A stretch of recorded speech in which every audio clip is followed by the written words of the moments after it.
Hypnosis, the ancient art shrouded in mystery and possessing the potential to guide us into the very depths of our minds. Picture this, the heart of the Sahara with its scorching sun overhead and the golden dunes stretching to infinity. I once met a tribal shaman there who used a rhythmic drumming technique to lull participants into a trance-like state. The experience? Almost hypnotic.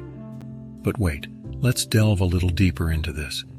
You've read about the hand clasp and eye roll test, but have you heard of the tales where Rajasthani snake charmers in India would hypnotize the cobra with their melodic flute? An art, science, or sheer magnetism? Now, I'm not suggesting you start charming snakes, but I do bring this up to highlight the varied applications and interpretations of hypnosis across cultures. Have you ever felt that rush of being so engrossed in a task that time seems to fly? Or perhaps you found yourself completely lost in the pages of a spellbinding novel. Yes, it's somewhat akin to the art of hypnosis, where one drifts into a distinct realm of consciousness. It's no wonder then that some of us can sit by a cascading waterfall, letting the sound drown our thoughts, while others may find their trance in the rhythmic chaos of a bustling city market.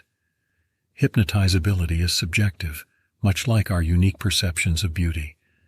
But here's a fun thought to chew on.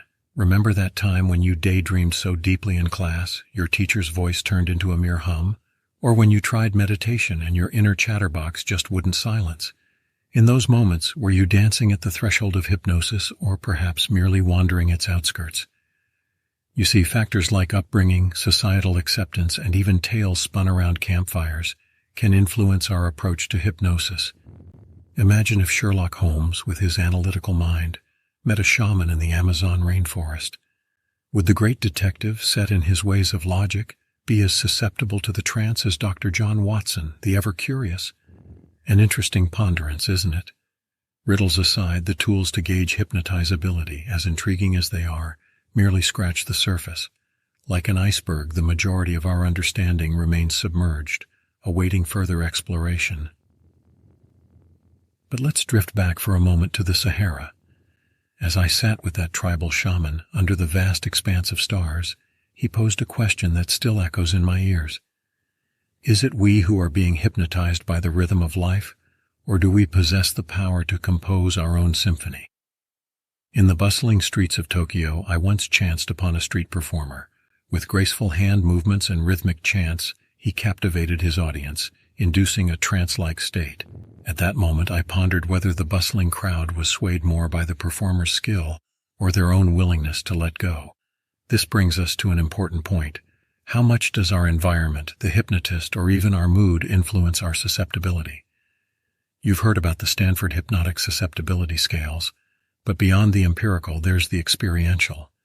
Just like wine tasting isn't merely about identifying flavors, but relishing the experience, understanding one's hypnotizability is as much about introspection as it is about assessment. But as we tread these waters, a word of caution. Self-administered tests, while intriguing, can be like navigating the sea without a compass. It's easy to drift off course, hence the emphasis on seeking a qualified guide, someone well-versed in deciphering the enigma of the mind. Yet one might ask, why does this matter? Why this quest to understand our susceptibility to hypnosis? The answer, dear listener, is self-awareness. For in exploring these depths, we not only uncover mysteries of the mind, but perhaps unearth dormant potentials and abilities. It's akin to an athlete unlocking a hidden reservoir of stamina, or a musician discovering a new octave in their voice. Let's not forget, hypnosis has its roots spread across history, from ancient Egyptian sleep temples to the mesmerizing practices of Indian yogis. And while the techniques may vary, the core remains unchanged, the quest for a deeper understanding and connection with the self. So as we journey through this topic, consider it an invitation to be more in tune with oneself, to understand the triggers that transport us to other realms of consciousness, and to recognize that we all, in our unique ways, dance to the tunes of the unseen maestro of the mind. Now, here's an interesting tidbit.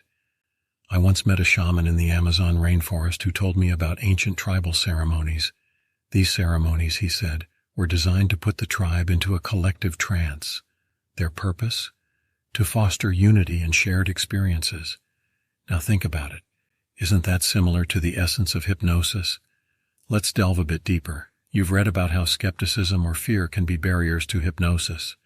Well, let me share a story. In a quaint town in Italy, I met a seasoned hypnotist named Lucia. Lucia told me about a client who was deeply skeptical, almost challenging her at every step. But instead of seeing it as resistance, Lucia turned it into a game. She asked the client to imagine the most serene place he had ever been. As he painted the picture, she interwove her hypnotic suggestions. By the end, not only was he relaxed and in a trance, but he also became one of her strongest proponents. Now, isn't it fascinating that the mind, with all its defenses and resistances, can still be guided to explore uncharted territories with the right approach? I often get asked about self-hypnosis during my travels. Picture this: standing on a serene beach in Bali, the golden hues of the setting sun, the rhythmic sound of waves crashing. Doesn't that sound hypnotic? Well, that's a form of self-hypnosis. Nature, in all its glory, can often lull us into these states. But while this form is wonderful for relaxation, when diving deeper into personal issues or traumas, always seek a seasoned guide. Speaking of guides, let me pose a thought-provoking question. When seeking guidance, would you ask a stranger or someone you trust? It's the same with hypnosis. Your mind is like a protective parent. It won't just let anyone in. Building trust is paramount, just like you would with a dear friend. Now, regarding those frequently asked questions, the ones about doing things against your will, remember this: hypnosis isn't some magical spell. You are always in control. It's a dance, a collaboration between the hypnotist and the subject. So, the idea that someone might make you, bark like a dog? It's more Hollywood than reality. One of the most intriguing facets of hypnotizability is the idea of repressed memories. On a trip to Spain, I once encountered an elderly flamenco dancer named Isabella. Over a cup of rich, aromatic coffee, she told me of a time she underwent hypnosis. She recalled the sounds of her childhood, the melodic strumming of guitars, the intoxicating rhythm of the castanets, and memories she thought she had lost. But with the gentle guidance of her hypnotist, she was able to reconnect with those times, reinvigorating her passion for dance. However, a word of caution here. As seductive as the realm of forgotten memories might seem, it's a delicate domain. Memories, especially under hypnosis, can sometimes be a blend of fact and fiction. Just as two people can witness the same event and recall it differently, our subconscious can sometimes play tricks on us, merging imagination with memory. So, while the allure of uncovering buried memories is tempting, it's essential to tread with care and, if possible, validate these memories through other means. Now let's touch upon the scientific studies on hypnotizability.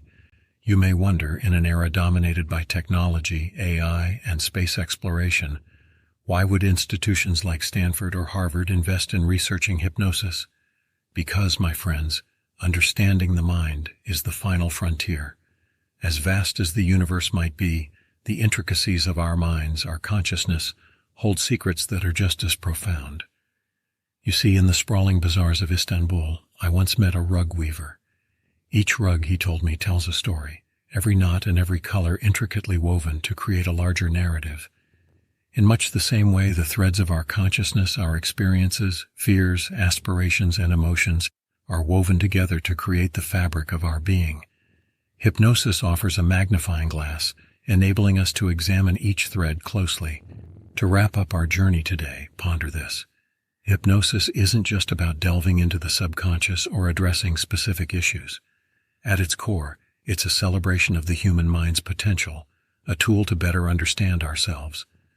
Just as explorers set sail to discover new worlds, each of us has the power to journey within, to explore the vast and magical landscape of our mind. And as our conversation draws to a close, I'd like to share a story from my travels in the heart of the Himalayas. Nestled amidst snow-clad peaks, I chanced upon a quaint monastery. There, an old monk with eyes reflecting wisdom acquired over a lifetime shared an adage: in the search for the outer world, do not forsake the inner universe. Our minds, much like these vast mountains, have layers, hidden valleys, and unexplored terrains. The beauty of hypnosis is not just in the act of exploring the subconscious, but in the revelations and epiphanies it gifts us. Just as the mountain echoes back our calls, our minds reverberate with truths, some known, some waiting to be unearthed. Hypnosis isn't merely a tool, it's a voyage that doesn't require us to sail oceans or cross deserts, but simply to close our eyes and listen. Listen to the silent whispers, the gentle nudges, and the quiet reflections that have been overshadowed in the hustle and bustle of daily life. So as we part ways today, I'd like to leave you with this thought. The world is vast, filled with mysteries, adventures, and tales, but the most profound journey you'll ever embark on is the one within. Embrace it, cherish it. And remember, in the tapestry of life, each thread, each memory, each thought has its place. May your exploration into the realm of hypnosis or any other endeavor be filled with wonder, discovery, and enlightenment. In the dance of life, may you find your rhythm, and in the symphony of existence, may your note resonate with clarity and purpose. So until next time, stay curious, stay excited, and as always, stay informed. Remember, the universe inside your mind is as vast as the one outside. Embark on your inner journey, and who knows what wonders you might discover.